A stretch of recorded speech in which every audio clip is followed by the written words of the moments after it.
Ya. Perlu diketahui bahwa DPD PKS Kota Bandung ini ada bidang seni budayanya mulai dari pusat sampai ke kota, ya, di mana kita semua sebetulnya sama-sama ingin mengajak para seniman, peminat seni maupun masyarakat umum bahwa PKS tidak hanya bergerak dalam hal politik, dalam hal bidang dakwah dan sebagainya, tetapi PKS juga bersama-sama dengan para seniman, mari kita sama-sama saling bahu-membahu mengembangkan seni dan budaya di Kota Bandung. Ya.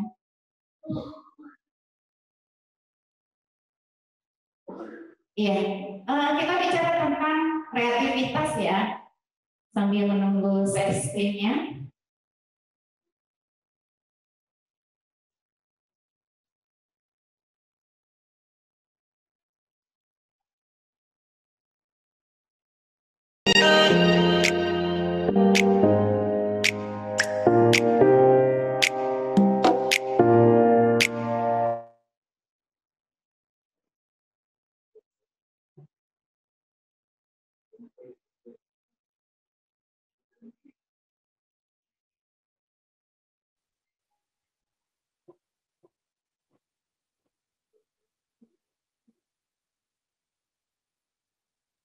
Ya, ya, alhamdulillah. Kreativitas di ruang virtual. Sebenarnya saya hanya pengantar aja ya, apa yang saya ini akan melengkapi ya. Yang tadi sudah next kreativitas itu menghasilkan sesuatu yang baru, kemudian next. Selanjutnya adalah saya ingin bercerita tentang sedikit proses ya. Yang pertama adalah kreativitas itu kemampuan untuk mencipta atau daya cipta, ya, dimana hasil dari kreativitas itu untuk kita ya menerapkan dalam salah satunya adalah pembangunan anak. Nah, selanjutnya bagaimana proses kreativitas itu sendiri ya.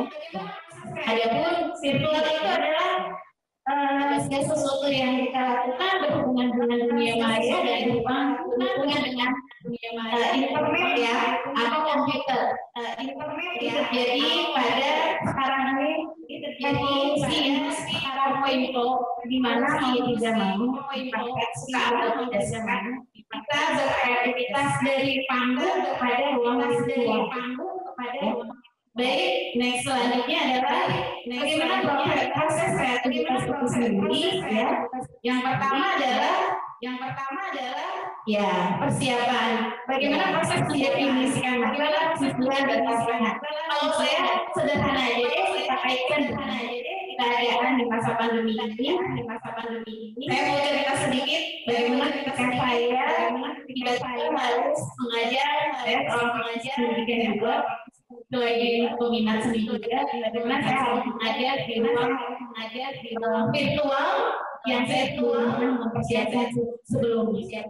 Saya coba mendefinisikan masalah bagaimana supaya saya bisa kreatif menarik di depan murid. Ya. Yang kedua adalah inkubasi, mencerna fakta, mengolah dalam pikiran. Bagaimana caranya supaya anak-anak bisa tertarik dengan pembelajaran yang saya berikan. Saya coba olah, saya renungkan dalam pikiran. Ini sebenarnya proses kreatif yang muncul. Dan yang ketiganya adalah proses iluminasi. Ya. Iluminasi ini terjadi. Nah, ini terjadi berdasarkan permukaan gagasan yang muncul. Para seniman, ya boleh jadi ini sesuatu yang luar biasa merupakan itu. Ya. Nah, boleh jadi yang tadi tidak pernah dilakukan sampai akhirnya terjadi sesuatu yang luar biasa. Potensi yang ada dalam diri bisa jadi keluar. Ya. Nah, ini proses iluminasi. Yang saya rasakan adalah saya akhirnya berpikir bagaimana saya harus bisa mengajar sifat makanya. Alhamdulillah dalam masa waktu berikutnya, alhamdulillah saya sudah bisa bersama teman-teman yang membentuk Mobile Education dari 50 video pembelajaran yang lewat untuk anak-anak dalam ruang virtual ini. Dan proses yang keempat adalah verifikasi, memastikan apakah saya dengan bergabung dengan teman-teman membuat video pembelajaran itu apakah bisa memecahkan masalah, bisa menganak masa NGO, yang yang dimana sebelumnya saya ketika YouTube linknya itu untuk pembelajaran, saya tidak pernah berada di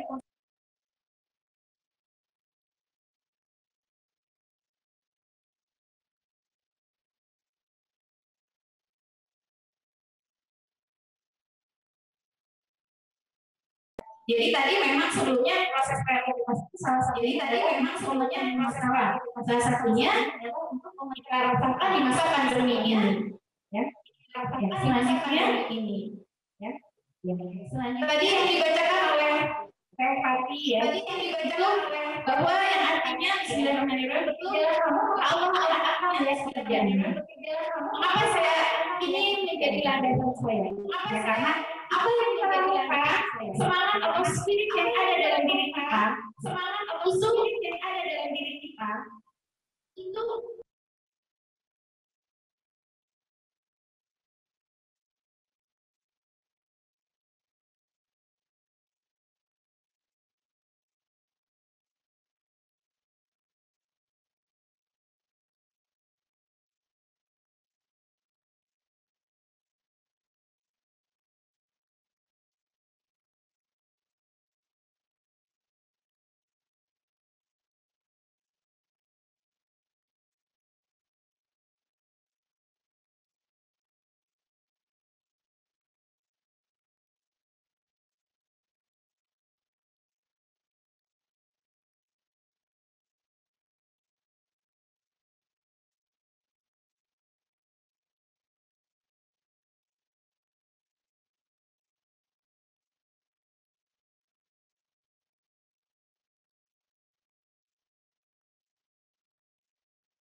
dan sesungguhnya Allah itu bersama orang-orang yang berbuat baik. Ya, seperti itu dasar pemikiran harus menjadi dasar pemikiran kita semua.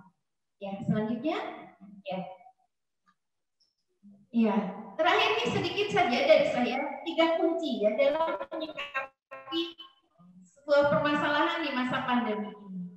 Yang pertama adalah bagaimana sikap kita menghadapi perubahan. Ya.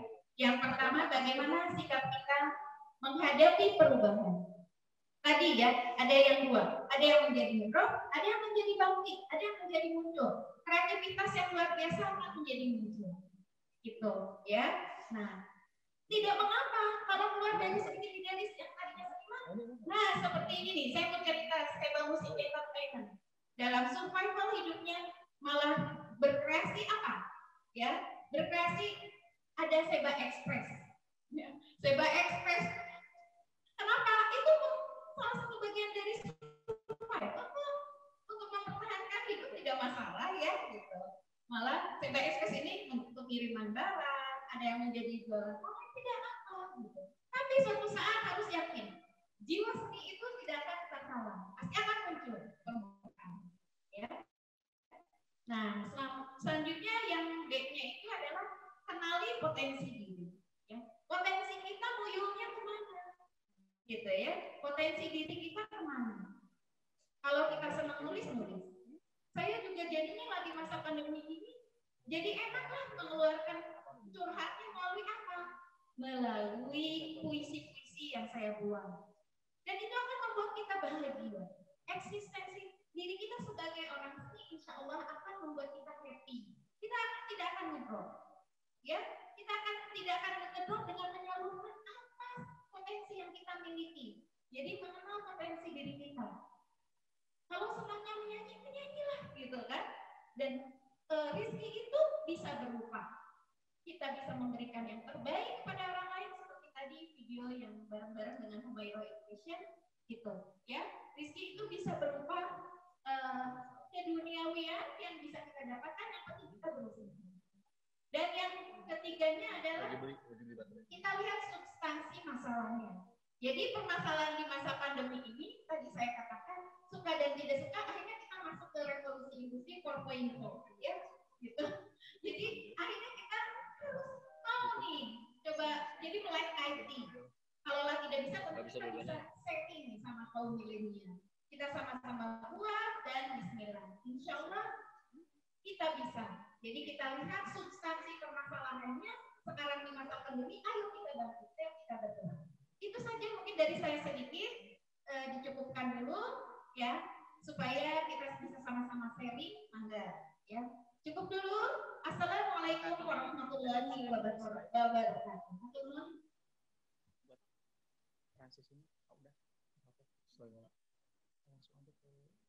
Waalaikumsalam warahmatullahi wabarakatuh. Terima kasih Ende sudah sharing bagaimana kreativitas dimunculkan ya pada saat pandemi ini dari seorang Ende. Kemudian kita akan mendengarkan paparan dari Kang Rasikin. Beliau adalah dosen seni yang juga mengajar mungkin harus melalui virtual ya dengan Zoom dan sebagainya. Namun ternyata di masa pandemi ini dia malah menelurkan sebuah lagu dan juga video klip yang mungkin akan kita saksikan bersama. Atau mungkin nanti Kang Rasikin mau live untuk menyanyikan lagunya. Ya, kita akan lihat dulu ya bagaimana profil dari Pak Rasikin. Kamera ini. Ada.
Masih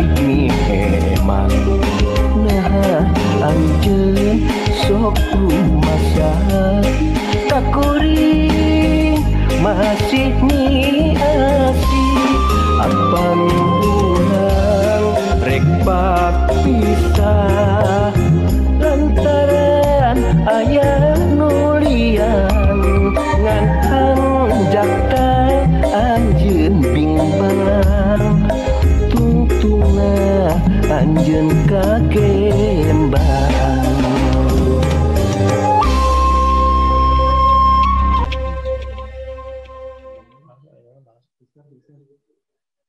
Lama lagi nggak? Bisa lagi nggak?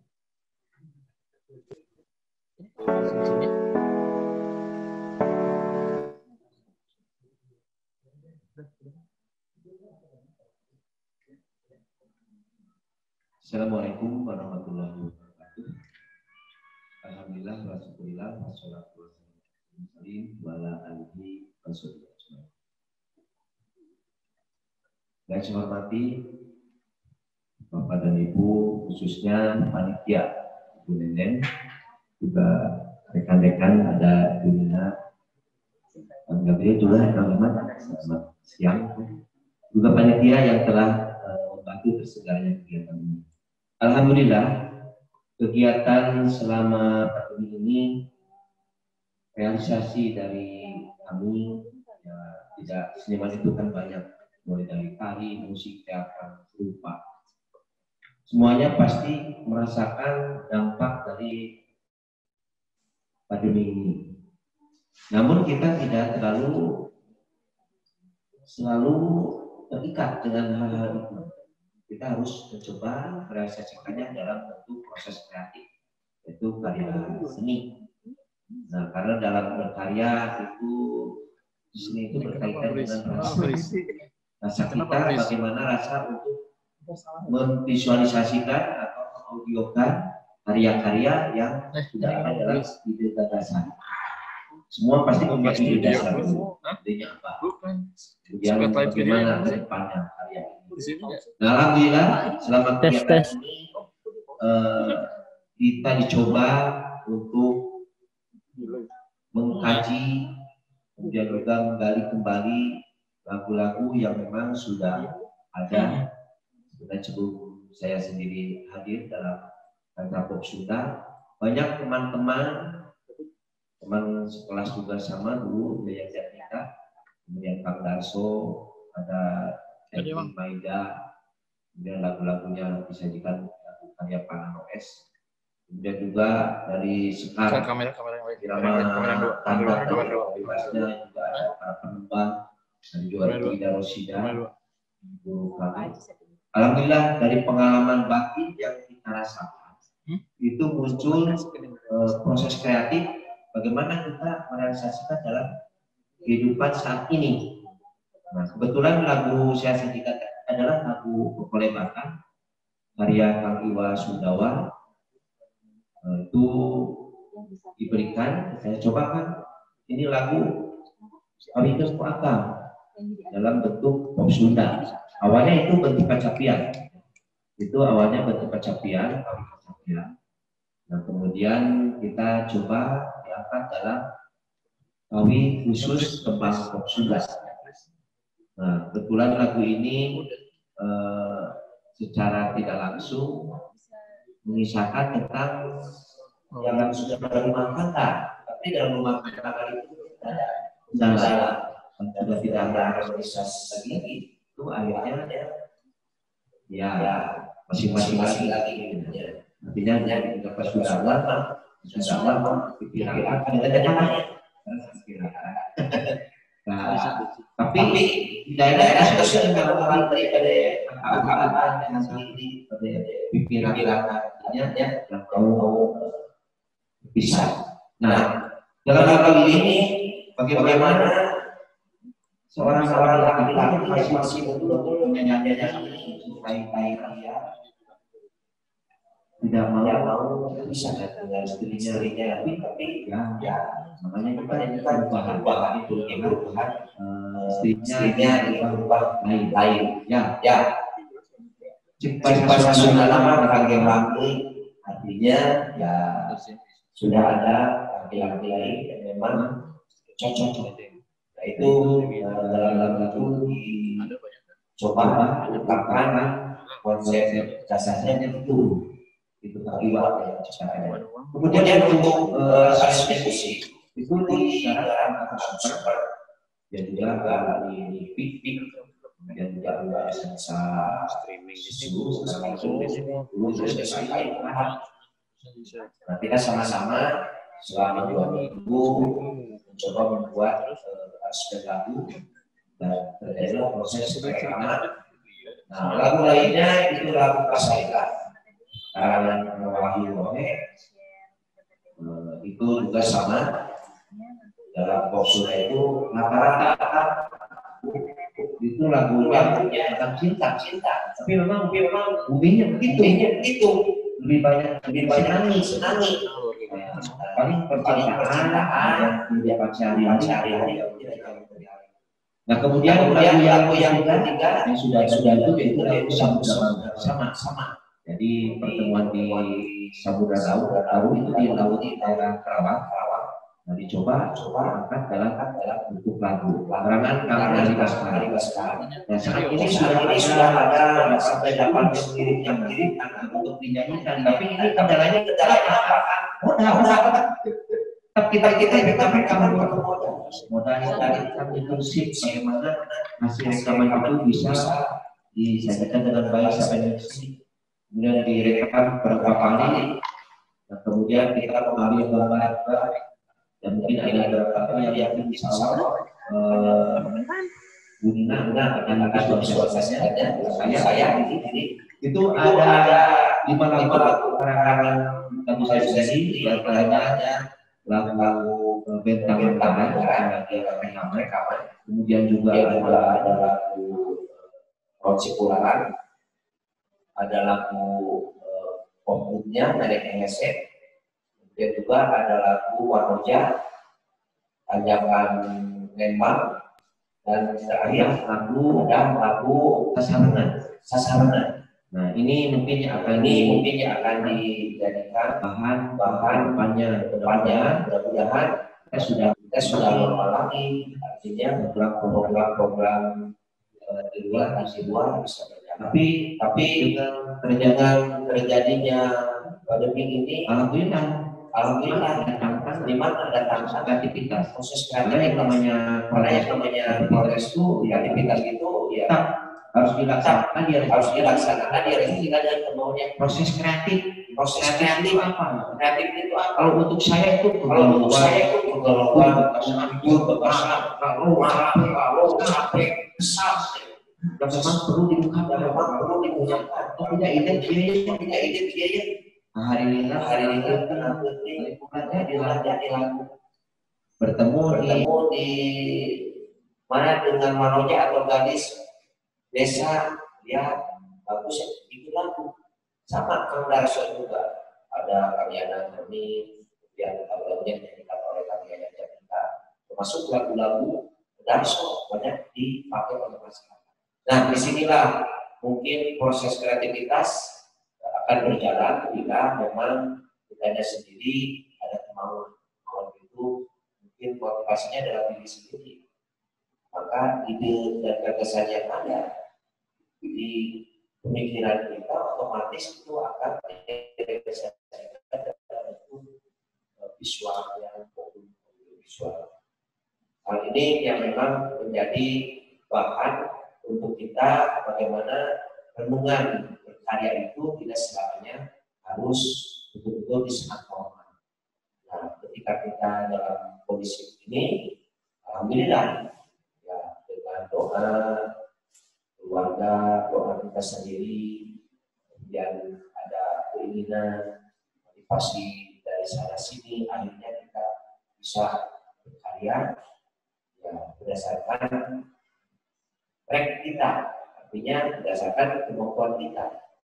Ya kita lahirnya dari tradisi, ya, tidak bisa jauh dari hal itu, karena tradisi menjadi bagian kehidupan dalam budaya karya, khususnya karya dalam karawitan, antaranya sekat, bentuk kawi, kembang maupun dalam bentuk opsional. Itu saja mungkin kemudiannya Nah, dan panitia terima kasih atas undangannya. Saya merasa bangga. Mudah-mudahan mahasiswa saya masih menyaksikan. Terima kasih. Mudah-mudahan bermanfaat. Tukar pikirannya ini pengalaman saya. Terima kasih. Alhamdulillah. Assalamualaikum warahmatullahi wabarakatuh. Waalaikumsalam warahmatullahi wabarakatuh. Terima kasih Kang Rasidin. Dan untuk peserta yang mengikuti acara ini di live Zoom maupun di PKS TV, jangan lupa nanti ada door prize yang bisa didapatkan jika mengajukan pertanyaan kepada para pembicara yang ada di depan ini. Door prize-nya ada, salah satunya adalah buku Filsafat Seni dan Strategi Seni ini karya Ahmad Jawair yang akan menjadi pembicara keempat. Silakan kami bagaimana agar di masa pandemi ini kita tidak mati gaya, ya, tetap melakukan aktivitas latihan misalnya, atau membuat video-video tentang tarian, ataupun membuat aksesoris yang nanti akan digunakan juga pada saat penampilan. Kita akan sharing bersama Dina.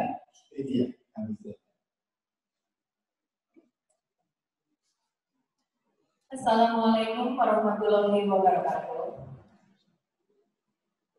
Alhamdulillah hari ini kami bisa berkumpul di sini untuk sharing, untuk berbagi, saling memberi motivasi dan saling support ya. Saya di sini tidak menggurui, tapi hanya ingin berbagi kepada rekan-rekan semua sesama pekerja seni. Terima kasih pertama kami ucapkan kepada DPD PKS Kota Bandung yang telah memfasilitasi kami untuk saling berbagi di masa pandemi. Pada kesempatan ini, saya akan membahas tema pandemi jangan sampai membuat kita mati gaya. Apa sih maksudnya? Begini, pada saat pandemi, kita pertama kali merasa syok.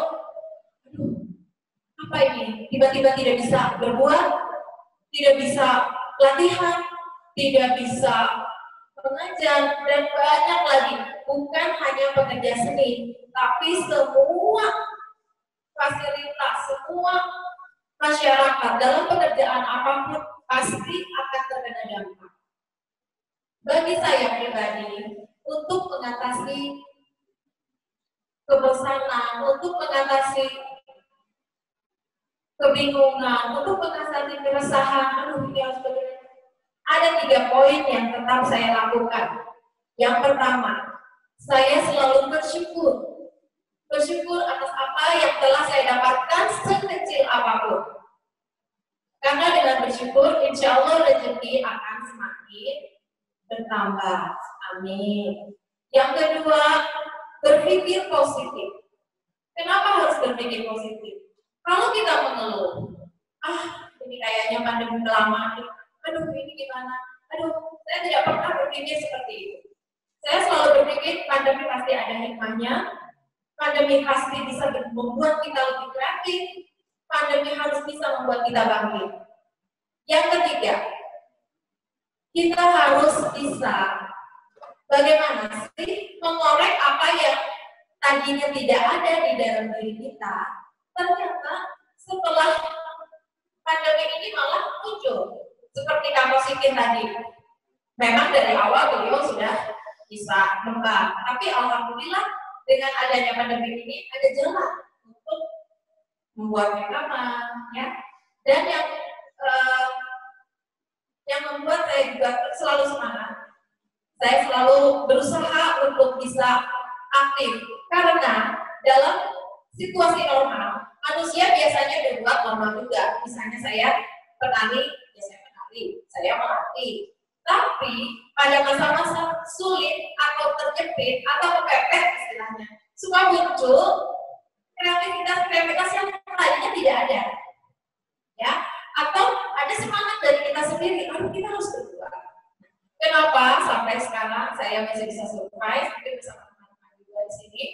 Kenapa masih bisa seperti itu? Sampai banyak yang WhatsApp sama saya, DM di sosial media. Nina, ataupun Nina kok bisa sih kelihatannya happy-happy aja, saat pandemi ini, kok kayaknya nggak ada stres-stresnya. Itu sebetulnya alhamdulillah. Saya dikira seperti itu, alhamdulillah ya. Mungkin karena saya selalu memotivasi teman-teman di Facebook, di Instagram, selalu dengan hal-hal yang positif. Tidak pernah mengeluh, tidak pernah saling menjelekkan atau apa. Saya selalu dengan hal-hal yang positif dan itu terasa sekali kepada saya pribadi. Ternyata ini membuat kita sistem imun kita bertambah.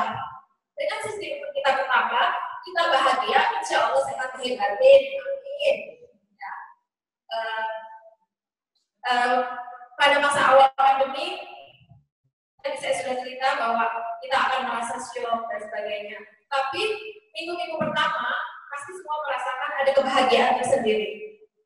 Ketika PSBB telah diberlakukan, kita semua ternyata enak ya di rumah. Terutama buat saya yang biasa Bandung, Jakarta, Bekasi, ngelatih di sana di sini. Saya menikmati di minggu awal. Alhamdulillah saya bisa lebih dekat dengan keluarga, bisa lebih banyak beribadah, bisa bersih-bersih rumah yang tadinya cuma seminggu sekali mungkin tiap hari. Dengan saya lemari yang biasanya berantakan kita beresin sampai rumah bersih. Itu adalah syukur dari kita ya. Tapi setelah minggu-minggu berikutnya mulai pikiran kita error. Karena apa? Sanggar tempat saya mengajar ditutup. Acara-acara yang telah 3 bulan, 4 bulan akan berlangsung ternyata batal. Dan saya yakin bukan kami aja bekerja sendiri, semua karena semua kena dampaknya. Guru, semua saya bilang ini kita yang harus bersyukur apa? Masih sehat. Masih banyak orang-orang di luar sana yang tidak bisa apa-apa. Nah, untuk mengatasi itu, kebosanan yang pertama kali saya rasakan, saya tetap melakukan aktivitas menari. Saya dengan suami, alhamdulillah satu profesi. Jadi kita setiap malam kita tetap latihan menari, mengulang tarian, membuat koreo baru. Itu tujuan saya hanya untuk penusir kebosanan, belum berpikir untuk mendapatkan finansial atau apa belum, karena itu masih ibu-ibu awal. Jadi bagaimana supaya kita bugar, bagaimana supaya kita tidak boring.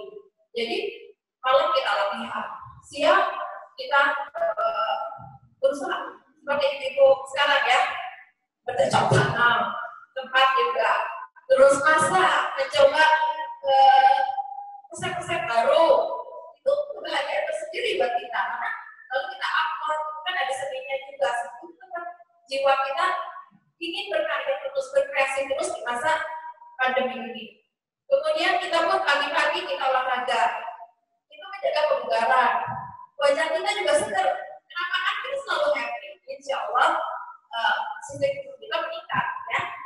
Nah, minggu-minggu berikutnya hampir sekarang itu 8 bulan ya. 8 bulan keempat saya mengajar, kebetulan saya punya sadar masih terkunci rapat.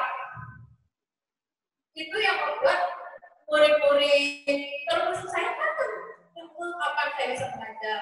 Karena mengajar tari itu secara virtual agak sulit. Beda dengan lokal. Kalau virtual agak sulit, zoom out itu susah. Jadinya kita, nggak mungkin, belum kendala sinyal dan lain-lainnya.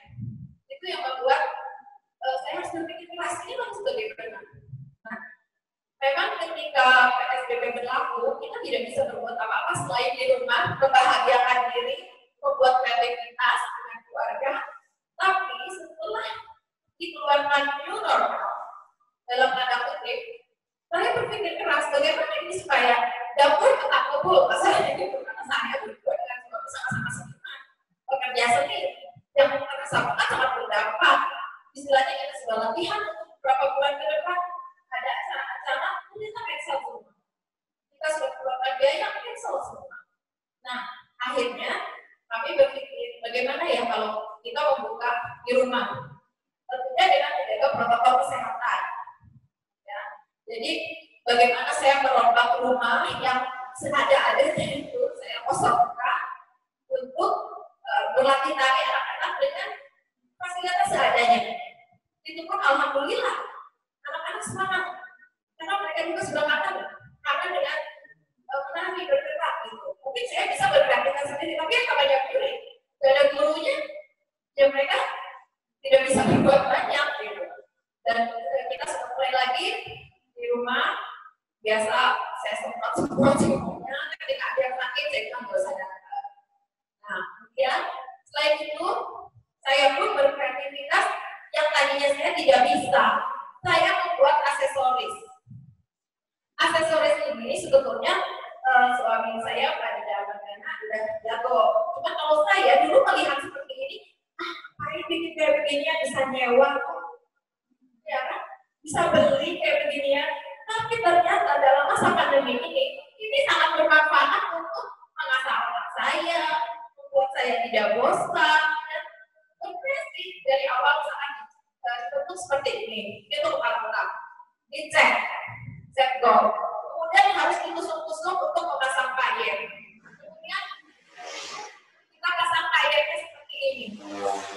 Dulu dalam masalah pikiran seperti ini buat apa? Tapi ternyata hal-hal seperti ini bisa menghasilkan sesuatu yang bermanfaat. Selain menghasilkan jelas finansialnya, selain dia banyak yang besar, kemudian banyak yang sewa, alhamdulillah. Jadi tentunya jangan sampai deh kita sebagai manusia, sebagai pekerja seni, hati daya tuh artinya hati daya apa sih? Bingung, udah nggak bisa ngapa-ngapain, putus asa. Seperti yang Nenek bilang, bro, shock, sakit, semua berkurang. Itu yang bahaya. Itu yang membuat saya tidak mau seperti itu, saya harus sakit. Kebetulan saya memang didukung sama suami dan keluarga dan anak-anak. Jadi mereka selalu mensupport saya, ayo mama buat, ayo papa bisa. Itu alhamdulillah ya. Jadi buat saya sangat membuat semangat yang tidak pernah lelah saya. Besok ngapain? Kita ngapain? Nah itu saya yakin semua masyarakat, manusia, ibu-ibu, bapak-bapak semuanya pasti punya semangat untuk itu. Cuman ada yang bisa muncul, seperti yang punya dia bilang, ada memang drop, mereka putus asa. Itu yang tidak boleh terjadi.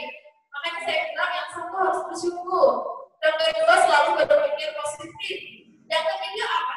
Yang ketiga, coba gali apa yang ada dalam diri kita. Ternyata bisa jadi artis, penyanyi. Saya juga tetap memotretkan bisa gitu. Jadi YouTuber, terus ada yang buka catering, saya musik entertainment juga, lari ke pengantaran barang dan itu luar biasa, buat saya luar biasa. Cuman karena saya passionnya nggak di situ, saya belajar masak segimana pun tetap aja nggak mau kalau jualan makanan, memang nggak bisa. Jadi saya lebih baiknya yang berhubungan dengan bikin aksesori, kemudian mengajar tari. Jadi juri kita sudah mulai ya, apa sedikit, walaupun dengan PLC dengan tertutup semua itu lumayan sesat dari pagi sampai malam. Tapi itu resiko yang harus kita jalani ya, demi dapat tetap kebul, terus kita juga gak mati gaya ya. Jadi itu yang saya maksud mati gaya itu, jangan sampai kita putus asa. Ya, semuanya jangan sampai, apalagi seniman atau pekerja seni itu jiwanya bergejolak, selalu pengen nggak bisa diam. Ya, bukan saya aja, saya yakin semua punya ide-ide cemerlang, saya yakin semua punya semangat. Cuma ada yang bisa karena fasilitas, ada yang tidak bisa karena fasilitas ini. Jadi yang mungkin di sini saya mau pesan sponsor sedikit, saya ingin kepada instansi terkait, kalau boleh bantulah kami. Maksudnya memfasilitasi seperti ini, alhamdulillah ya bisa sharing, bisa saling berbagi, bisa mensupport, bisa memberi semangat sama pekerja seni. Saya nggak bilang seniman lah, terlalu berat buat saya. Saya bukan apa-apa, di luar sana masih banyak yang lebih hebat dari saya. Saya hanya pekerja seni yang misalnya sanggar ditutup, belum bisa karena kebetulan sanggar saya itu di instansi pemerintah. Kecuali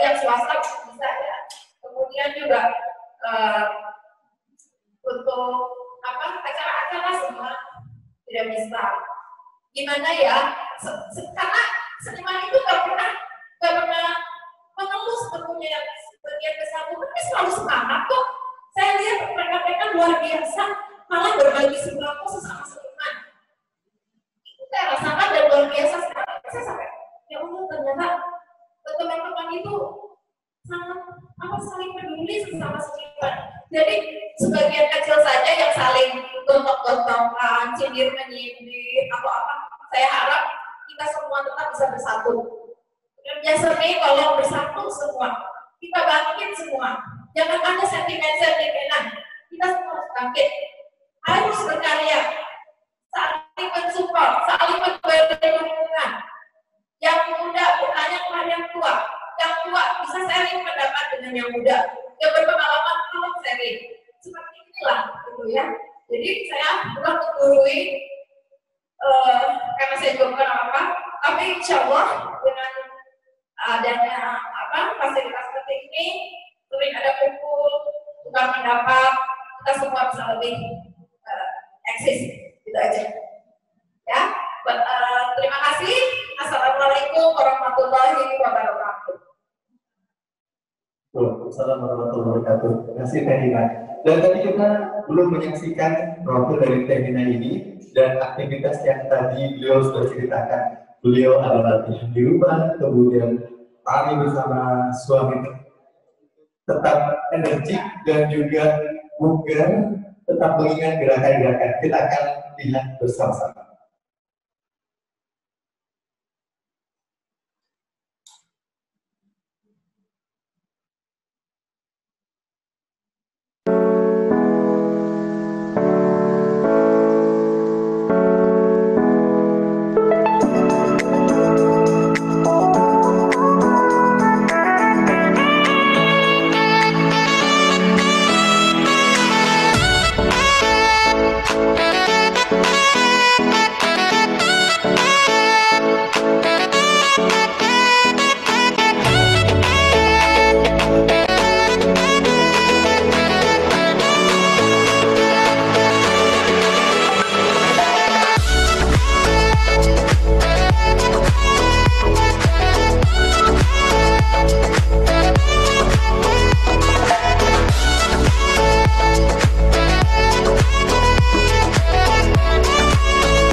Nanti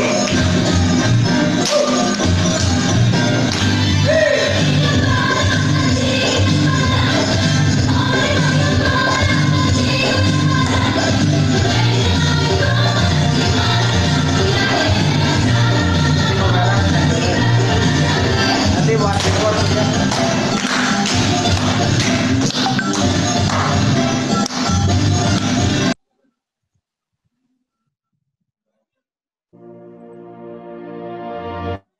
Luar biasa ya, saudara Ferdina, baik di rumah maupun bersama keluarganya, tetap semangat melakukan latihan-latihan kalian, tentu dengan beberapa aktivitas ya. Dan lukisan terbaru dari anak anak ini akan menjadi milik Anda yang beruntung. Juga ada lukis dari Etika Fashion and Arts yang akan menjadi milik Anda bisa bila Anda mengajukan pertanyaan di forum chat, dan juga ada buku filsafat seni dan strategi seni karya Kang Ahmad Jawadir yang akan menjadi pembicara keempat di kesempatan hari ini. Kita akan melihat dulu profil dari Kang Ahmad yang di sini masa pandemi ini banyak melakukan perjalanan di Jawa Barat khususnya untuk mengembangkan kampung kreatif atau yang desa kreatif. Apa sih yang dia lakukan? Nanti kita akan share bersama dengan beliau. Tidak, profil dari Kang Ahmad Jawadir.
Terima kasih. Assalamualaikum warahmatullahi wabarakatuh.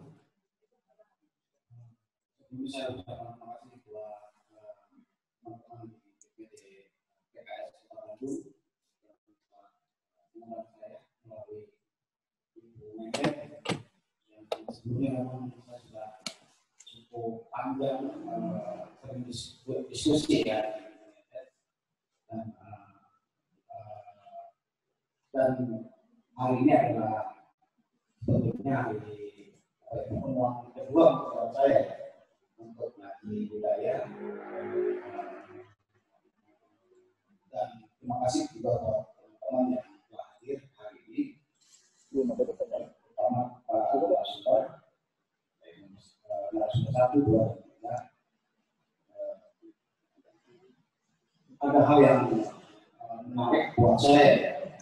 Ini apa menarik? Tentunya di situasi seperti sekarang saat ini itu ya,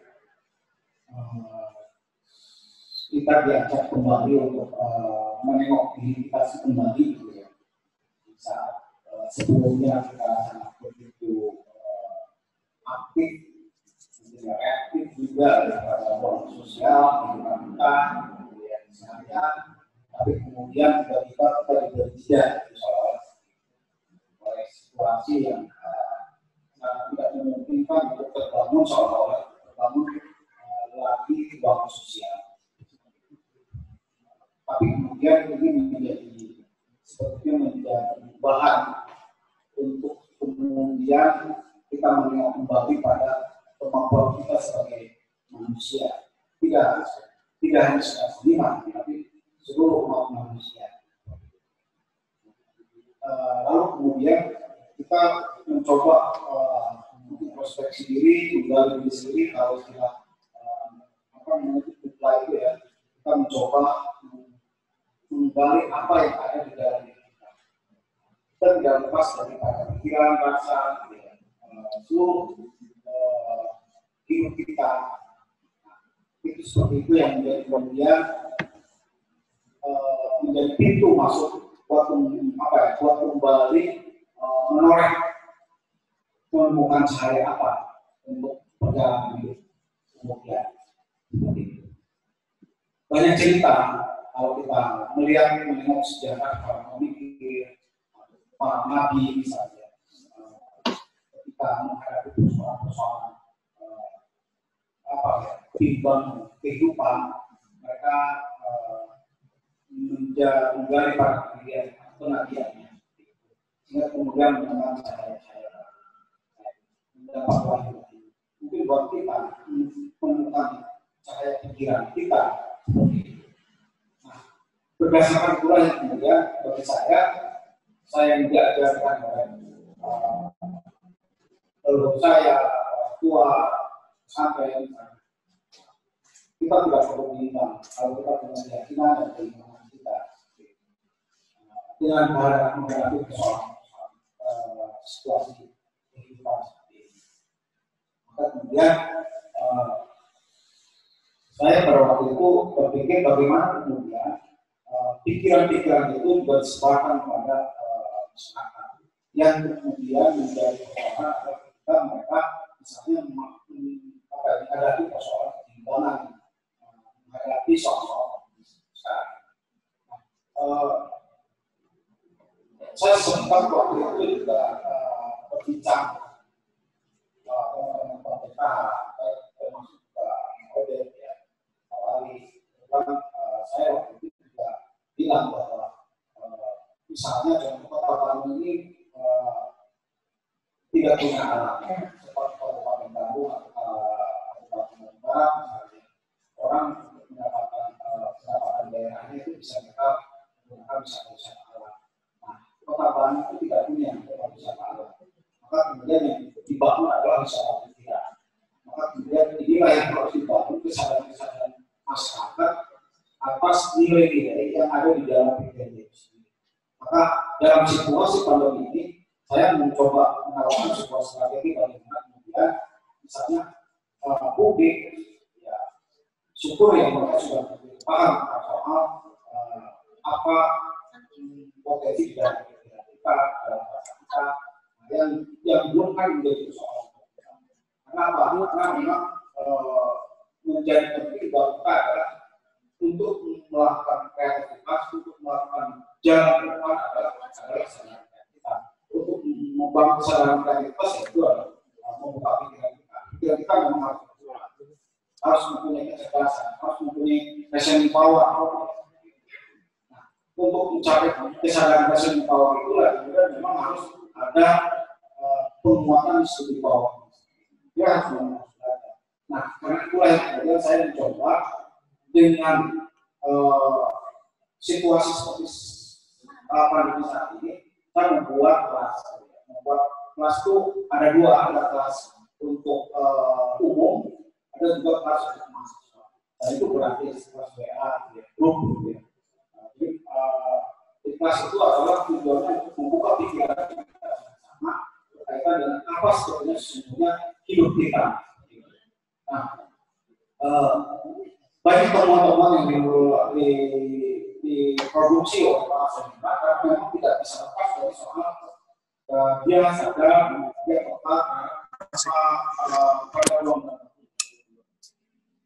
ruang dan waktu yang dipelajari oleh seniman itu tidak hanya sekedar bicara tentang di mana dia tinggal, di mana dia punya keahlian apa, tapi kemudian juga ada energi lain yang kemudian bisa oleh seniman itu dieksplorasi. Itu yang disebut ruang nalar, atau ruang yang dimensional, itu ya, ruang tempat. Itu yang kemudian dieksplorasi oleh seniman dan akhirnya menjadi karya-karya yang menjadi representasi dari pikiran sendiri yang kemudian itu menjadi pintu masuk membangun kecerdasan kesadaran publik.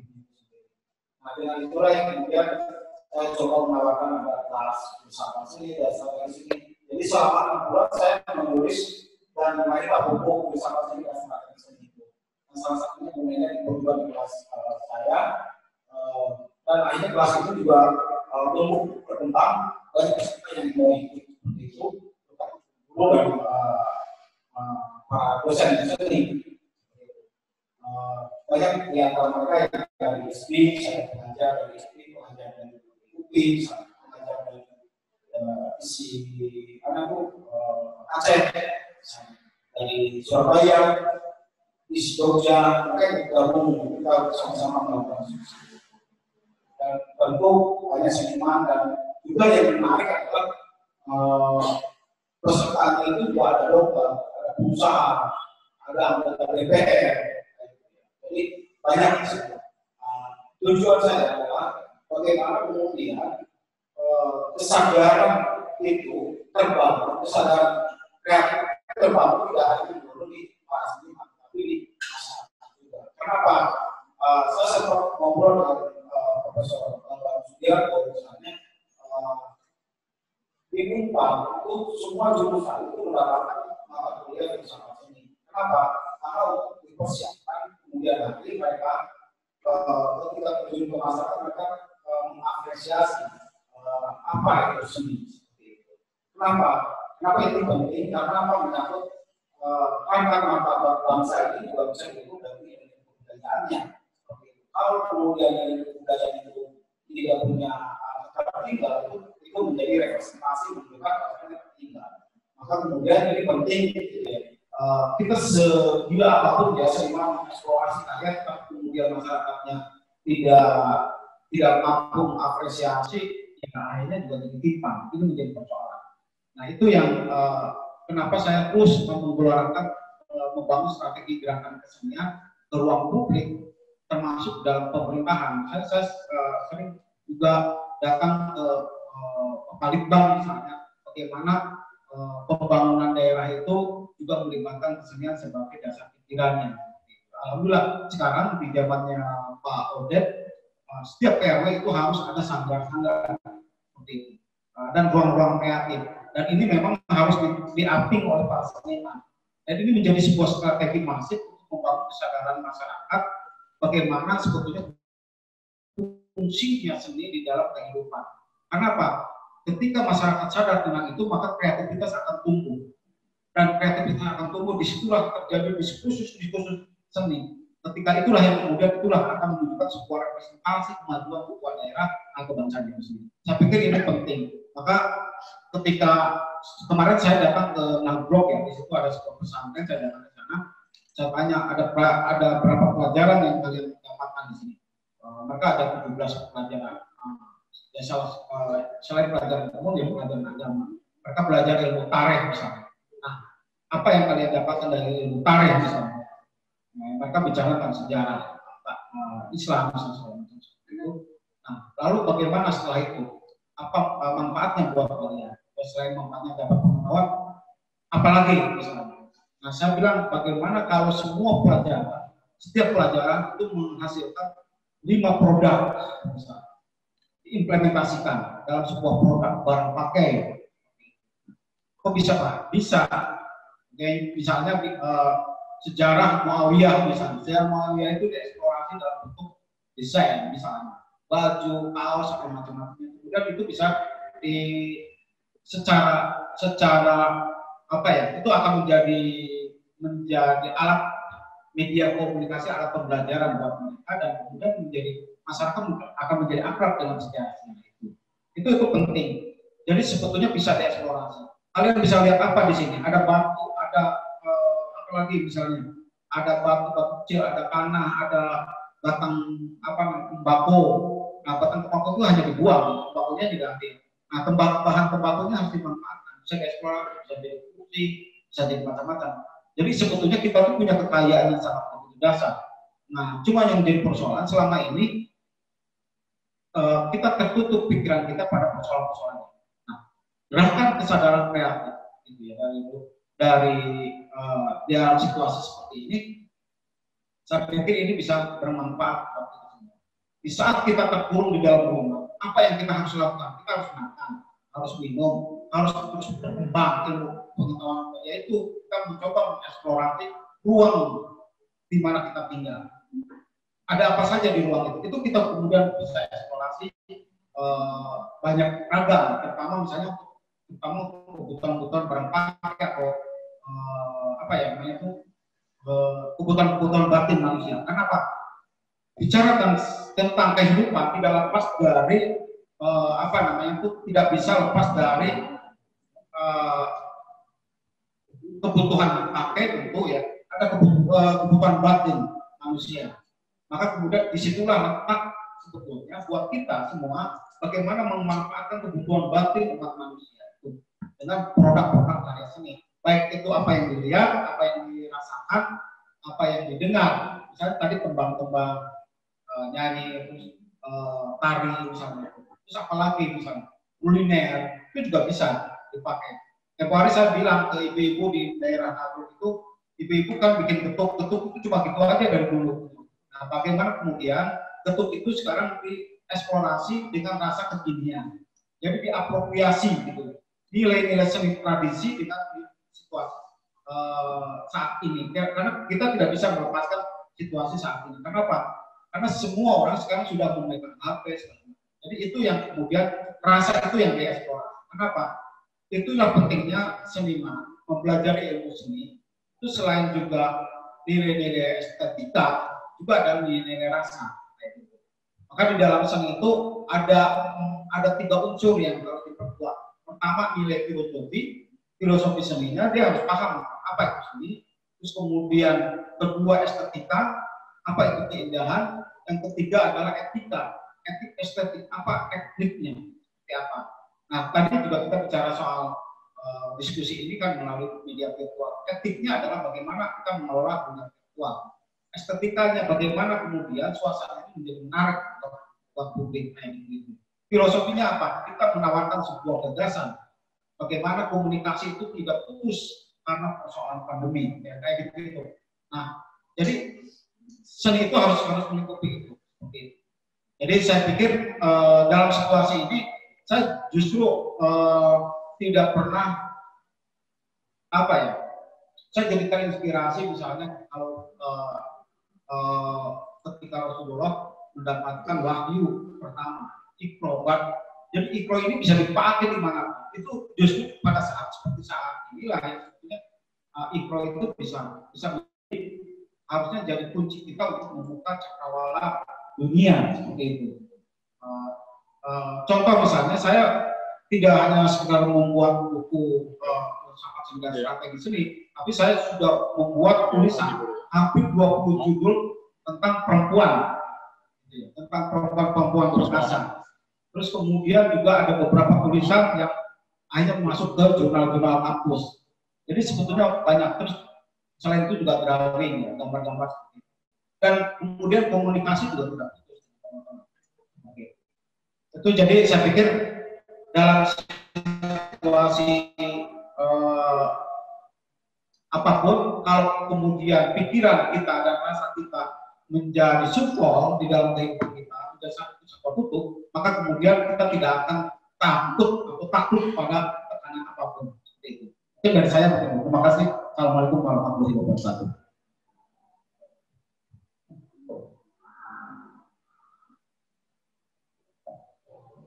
Terima kasih Kang Mas sebagai pembicara tepat. Dia ada pertanyaan yang sudah masuk melalui room chat. Yang pertama dari Enita dan Kang Dani. Bagaimana cara menjaga eksistensi seni dalam kondisi keterbatasan seperti ini? Boleh dijawab oleh siapa saja. Kemudian, apa saja kendala yang dialami dalam berkarya selama pandemi ini? Bagaimana solusinya dan apakah selama pandemi Bapak Ibu bicara menemukan kreatif seni baru atau terbarukan? Siapa yang mau jawab duluan? Enggak.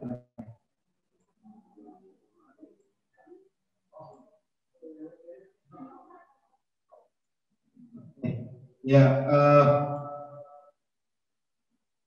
bagaimana menjaga eksistensi seni di dalam situasi pandemi saat ini? Ya, kembali pada apa yang pertama memang mungkin yang harus utama adalah kalau di dalam konteks profesional harus menjaga ekosistem seni. Ekosistem itu salah satunya eksistensi seni. Jadi pertama, bagaimana seniman untuk mendapatkan ide, gagasan, kreativitas. Perlu diketahui ini berhubungan dengan eksistensi supaya kemudian karya terus ekosistem. Pertama yang harus dipahami oleh seniman itu adalah kemampuan untuk belajar. Belajar itu bukan hanya di sekolah, tapi kemudian dia harus belajar pada situasi di mana apa yang kita lihat di ruang kita, gitu, di ruang sekitar kita, di ruang tekanan itu, apa yang harus diutamakan kita, apa yang memang kita itu harus berubah dengan masyarakat. Kedua, apa yang kita lihat, benda-benda apa yang kita bisa eksplorasi. Misalnya kalau dalam musik, misalnya kita tidak punya musik nih, nah, kita kembali lagi pada substansi musik, pada filosofi musik itu tidak lepas dari bunyi, dan kemudian kita bisa menemukan banyak benda di sekitar ruang lingkup kita. Maka saya di tempat saya ada kelas eksperimen kreatif. Eksperimen kreatif itu adalah bagaimana kemudian kita mempelajari barang-barang temuan yang ada di sekitar kita. Dulu pernah di Bandung sudah meninggal ya, yang siapa ya? Dia yang menemukan bagaimana kemudian dia membuat musik dari benda-benda temuan. Atau misalnya kemarin saya menawarkan pada ibu-ibu membuat konser musik ruang. Konser musik ruang itu dia mengeksplorasi ruang dengan benda apa yang ada di dalam ruang itu. Jadi ada yang sebutkan, misalnya kalau mau piring, mau apa itu kan pasti berbunyi. Nanti kalau dicari aja nantinya apa ilmu estetiknya dari bunyi itu. Nah kemudian dibuat komposisi. Kalau seni rupa misalnya ya kita bisa melihat apa yang ada di dalam ruang itu, kita bisa bikin ilustrasi, ada macam-macam ya, bisa bikin gambar atau bisa tidak ada apapun ya kita gambar aja di dokumentasikan, buat tema. Sekarang kan bicara macam itu sudah luas, apalagi bicara material baku yang biasa seperti dulu misalnya kita bisa eksplorasi itu dengan media temuan. Sastra, apalagi sastra sangat memudahkan karena hanya teks dari sana itu. Cuma bagaimana kemudian seluruh media itu, kalau tadi misalnya tadi SMI terus ACG ya misalnya, dia bisa mengeksplorasi itu dan kayak gitu. Saya pikir kembali lagi intinya adalah pada gagasan. Bagaimana mencari gagasan. Terus yang kedua adalah bagaimana selain gagasan merealisasikan gagasan tadi, merealisasikan tadi itu yang saya sampaikan, mengeksplorasi langsung ruang yang ada di sekitar kita. Terus kemudian mempublish, karena kan kalau mempublish ide gagasan kan banyak tuh, kita semua pengen HP segala macam. Kalau tidak punya HP ya apa nih? Kawan banyak kemungkinan yang kita bisa eksplorasi. Yang ketiga, yang keempat adalah memasarkan. Bagaimana memasarkan supaya kemudian itu terus berkelanjutan. Gitu ya. Gerakan tarian itu bisa dilihat orang dinikmati, terus kemudian apa manfaatnya secara ekonomi buat kita, gitu. Manfaat baliknya apa? Nah itu yang kemudian harus bicara soal manajemen pemasarannya kayak gitu. Ya, terus yang terakhir ya ekosistemnya. Itu semua harus berkelanjutan sampai kemudian kreativitas itu mentok, setelah itu tidak ada lagi kegiatan. Seperti contoh lah, contoh misalnya saya ngasih contoh misalnya dalam produk makanan misalnya. Amanda itu setelah itu hilang. Kirby Mancis setelah itu hilang, nggak ada lagi itu yang baru. Apakah ada strategi lain? Nah itu yang kalian pikirkan, yaitu disebut ekosistem kreativitas. Di dalam dunia kesenian ya seperti itu. Bagaimana kemudian seniman itu yang harus terus menjadi eksis terus memberikan inspirasi buat publik, yaitu harus dijaga ekosistemnya. Ekosistem itu yang kemudian diatur sistemnya supaya kemudian membuat penasaran publik. Itu saja. Iya, ini jawaban yang Kang Jabari keren banget ya, udah lengkap ya. Karena yang saya tahu nih, seniman kita ini memang langsung terjun ke lapangan. Jadi tadi ya, gagasan dulu apa ya, biarkan ya, kemudian bereksplorasi, sampai diaplikasikan dan dipasarkan gitu ya. Saya sih nggak menambah, cuma hanya ini jadi pelajaran juga buat saya dan memang saya juga bareng-bareng sama Kang Jabari ya. Jadi bermula dari bagaimana kita belajar menulis gitu Kang Diki. Menulis seperti apa? Sering teks lalu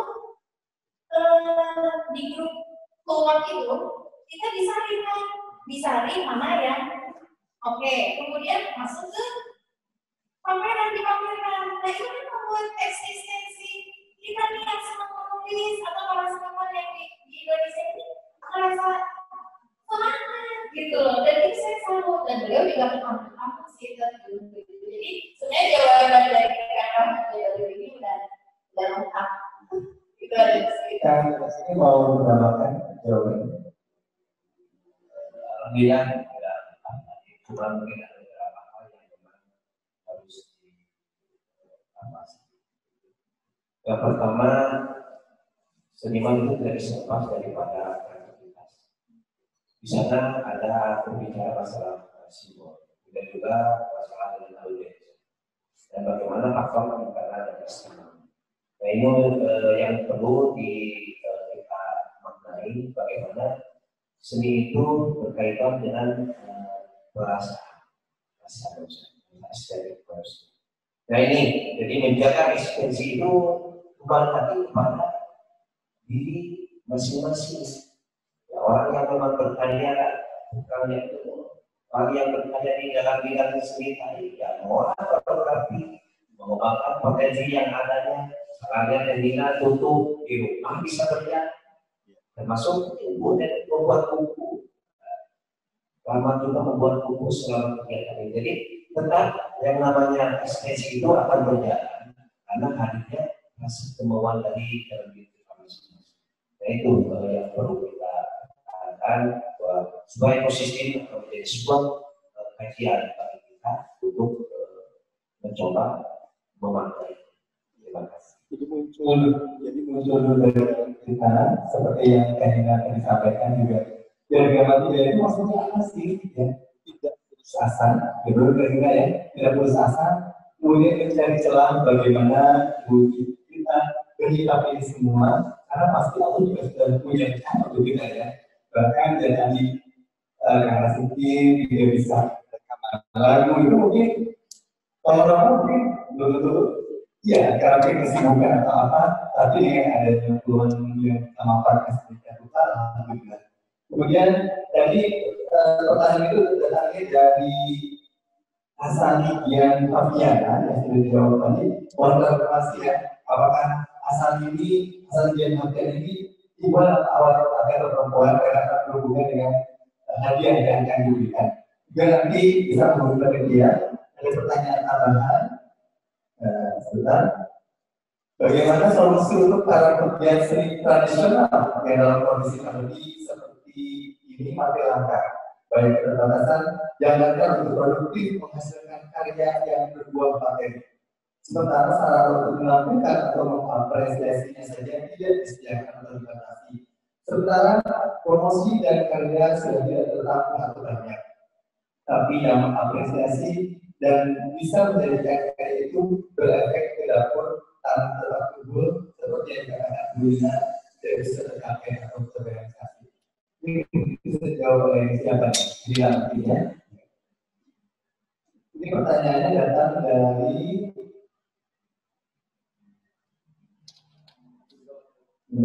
Abuza Rabdani. Iya, memang itu kendala yang sangat luar biasa buat seniman tradisi ya. Itu pun saya pun merasakan bahwa kita tidak ada fasilitas, kita pun juga sangat terbatas dengan mungkin buat saya pribadi alhamdulillah masih bisa di rumah. Tapi bagaimana yang rumahnya tidak bisa dipakai untuk latihan karena terbatas mungkin. Itulah yang belum terpecahkan sampai saat ini. Kenapa? Karena kami pun selalu minta kepada orang-orang terkait yang bisa membantu para seniman untuk bisa membantu keterbatasan yang kita hadapi. Selain saya tahu banget karena memang banyak yang Tuhan juga, kita juga berkreasi dan kita juga selalu berkarya, kita juga tidak berhenti di sini. Kita selalu seniman itu selalu bergerak. Tapi apa daya?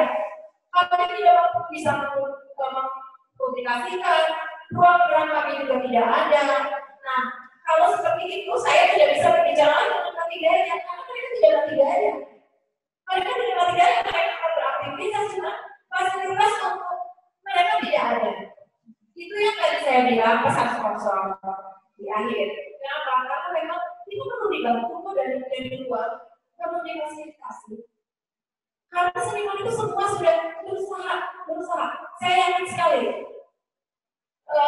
Yang mati daya ada mungkin ya, tapi banyak juga yang cuma ya seperti itu yang bilang sama saya. Aduh Teteh, kita bukan mau kayak Tenina, kita bukan mau eksis seperti orang-orang, misalnya dari juga apa. Tapi tidak ada kesempatannya gitu. Jadi kepada yang bertanya tadi, saya tidak bisa banyak memberi pendapat apa karena memang kalau sudah masalah fasilitas yang tidak ada, kita beraktivitas bagaimanapun, kita mengikuti lomba virtual, semua sudah fasilitas, buka handphone, laptop, wifi, dan uang untuk berbagi dan berkarya itu memang harus ada. Tapi kalau tidak ada, ya itulah kami minta dukungan dari instansi terkait. Ya, barangkali nanti insya Allah nanti setelah ini, insya Allah program seni budaya DPPKS Kota Bandung akan bersama-sama para seniman. Kurang lebih awal November kita akan berkunjung-kunjung, kita akan berkomunikasi dengan Makoden Wali Kota Bandung tersebut. Alhamdulillah. Tadi disampaikan juga oleh Nina setelah pedulian dan dari instansi pemerintah, mungkin BUMN swasta juga ya bisa partisipasi, misalnya dengan mengadakan lomba, ya baik lomba itu virtual ataupun langsung ya secara dengan tetap memperhatikan protokol kesehatan. Seperti kemarin juga ada salah satu lembaga mengadakan lomba bercerita, itu virtual saja, tapi alhamdulillah ada sponsornya sehingga juri-juri atau para seniman itu kan bisa eksis di berbagai bidangnya tersebut. Dan ya mungkin ini pengalaman saya pribadi juga kan ya. Iya, ini juga penggiat saja ini juga gimana Pak? Sebagai seorang kan juga working kembali turun ya, harus diundur. Tapi apa sih ini gitu? Tapi adalah ternyata kita mintanya sama Allah aja.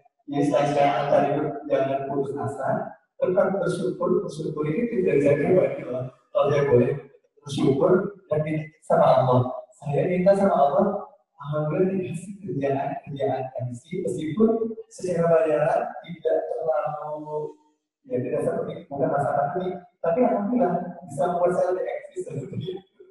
Mungkin kan ya kebetulan kami di waktu awal-awal pandemi sampai ya pertengahan kami selain kemudian dengan teman membuat kegiatan berbagi gitu ya, tapi juga persoalannya tidak sampai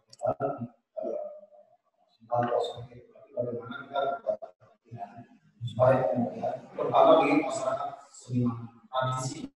Ya, karena mereka misalnya yang biasa nabung yang goreng terus juga nggak bisa lagi usaha memang usaha. Terus kemudian apa ya, reog gitu ya, reog itu juga apa yang perlu di selama ini mereka dimasukkan oleh misalnya oleh negara-negara kerajaan atau disebut para kota baru sekarang sudah tidak ini karena memang tidak memungkinkan kayak gitu ya.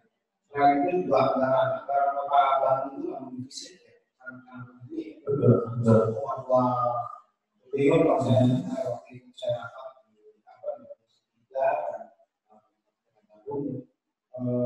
jadi memang ini memang jadi air situasi ini, tapi kemudian jangan menjadi pesimis sebuah pilihan. Harusnya harus mengatasi. Nah, kita harus menjaga semangat dan kreativitas. Jadi saya waktu itu coba tawarkan gagasan-gagasan, misalnya contoh lah, kan secara psikologis ya, situasi ini tapi sekarang sudah mulai masyarakat mulai terbuka dan kemudian kalau kita membuat usaha dunia virtual, kan dunia itu dilipat, gitu ya, dilipat akhirnya kemudian masuk ke wilayah imajiner. Secara psikologi semuanya dengan imajinasi. Jadi berarti memang tidak ada, tapi bagaimana pesan dari seni itu bisa membangun kesadaran buat yang lainnya. Nah, seni-seni tradisi itu harus mencoba eksplorasi, gitu ya, dengan bahasa gaul kekinian, sehingga kemudian orang tertarik untuk melihatnya, menontonnya atau membelinya, gitu ya, seperti itu. Saya berbilang komunitas sesuai boleh misalnya, cobalah kolaborasi sektor dengan situasi kekinian yang kemudian orang tertarik untuk merespon seperti itu. Saya pikir justru dengan kondisi seperti ini ujian buat seniman, kemampuan seniman untuk menghadapi situasi saat ini. Tidak hanya yang tentu pemerintah memang harus terlibat, siapapun harus karena memang kekuatan itu karena kebersamaan. Tetapi kemudian harus juga berangkat dari diri kita sendiri, dari seniman sendiri. Harus punya kecerdasan membaca ruang sosial. Rasanya ya, memang wilayah Jawa Barat ini terutama di Kota Bandung kekayaan ragam seni pertunjukan baik seni yang lainnya itu sangat dominan, terutama di luar Kota Bandung. Di seniman tradisi yang ada di luar Kota Bandung sama yang di Bandung juga banyak yang memang terjadi merasa khawatir. Dan sudah berjalan, misalnya di Subang kemarin yang buka seperti background, kemudian model musisi segala macam, termasuk era pemerintahan Arafah, kemudian Sumedang dan lain sebagainya, itu sudah mulai. Nah ini kembali lagi kepada para senimannya. Jadi kalau dulu itu ada memang program pembinaan dari harus itu dana itu langsung ada bagian-bagian posnya. Karena kan kondisi ini sebagian anggaran sudah tersebar sekali. Nah, jadi kita bagaimana juga harus mandiri lah. Ya, sekarang sudah mulai ada perubahan itu dan membuat karya secara virtual, kemudian mencoba karya tradisi yang sudah dibikin pemasan. Jadi sebuah tontonan menarik di YouTube. Kemudian jumlah sekian yang nonton itu bisa. Terutama kreativitas dalam film sendiri coba dibangun. Itu tidak bisa lepas dari karya orang lain, karya sendiri, dan karya yang harus dipasang. Memang kondisi ini tidak bisa dipungkiri oleh kita bahwa seni itu tidak statis tapi sifatnya selalu berkembang, membuat orang memberikan sesuatu hal yang baru. Jadi karya yang bagus itu karya yang akan dibuat. Lebih menarik dari saya. Terima kasih Kak Arifin. Jadi, juga saya menyaksikan sebuah webinar juga sudah mulai ada buku ditampilkan kembali. Meskipun jumlah penariknya biasanya berkurang dari kita, tapi minimal ada yang bergerak seperti itu. Ini menarik sekali diskusinya, cuma waktunya masih terbatas. Sekali lagi kita akan segera mengakhiri acara ini, namun mohon kesediaannya untuk berfoto bersama terlebih dahulu. Silakan dinyalakan yang di rumah mode videonya. Nanti untuk Kak Sandi ini juga akan mendapatkan sebuah buku dari Kak Temannya, Filsafat Seni dan Strategi Seni. Ya. Alhamdulillah. Kemudian ya mohon dinyalakan profil video di masing-masing. Kita akan foto bersama terlebih dahulu. Ayo, yang belum silakan. Masih banyak nama yang belum muncul fotonya. Silakan dimunculkan mode videonya. Kita akan foto bersama terlebih dahulu. Dan untuk teknis nanti menunjukkan ke peserta teknik mungkin nanti ada informasi lebih tadi ya. Bisa menghubungi mana nih? Bisa langsung menghubungi ke DPD Kota Bandung. Ini juga bisa disebarkan informasinya kepada seniman yang lain atau pekerja seni yang lainnya. Jika ingin melakukan silaturahmi dengan Bapak Wali Kota di bulan November nanti, silakan menghubungi teman-teman di bidang seni budaya di Kota Bandung. Kita datang hari Rabu, jadi bisa mendaftarkan diri agar kemudian bisa sama-sama bersilaturahmi. Ini karena sedikit karena Mas sama Terima wajib hadir ya. Jadi kita nanti ngobrol dengan Bapak Wali Kota tercinta, Bapak Wali Kota Bandung. Sudah diambil gambarnya? Belum? Enggak. Iya.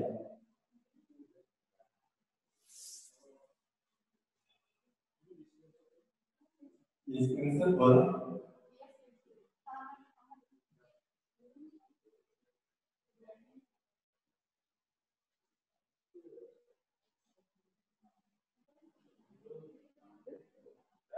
Sudah.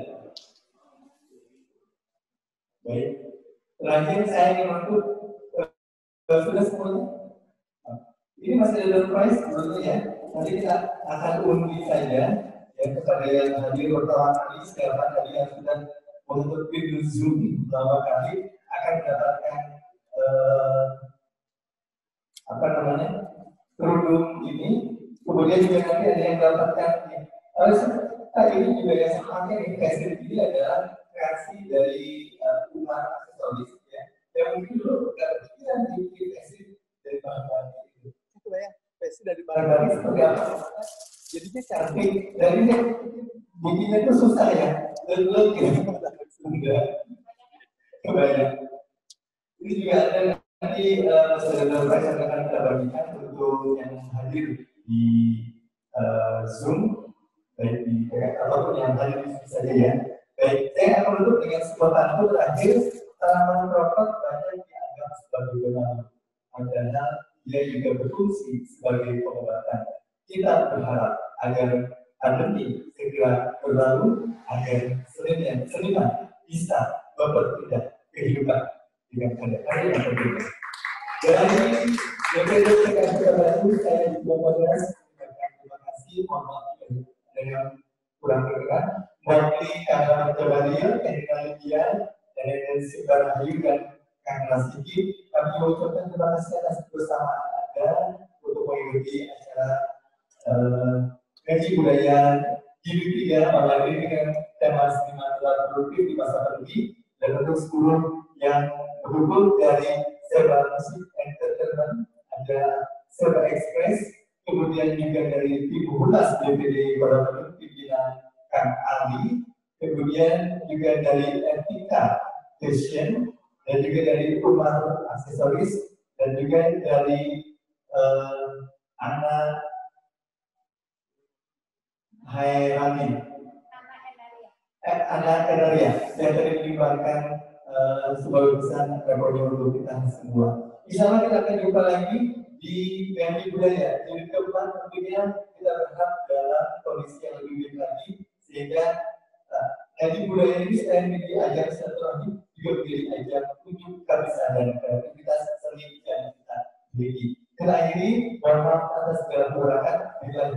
sebagainya. Assalamualaikum warahmatullahi wabarakatuh.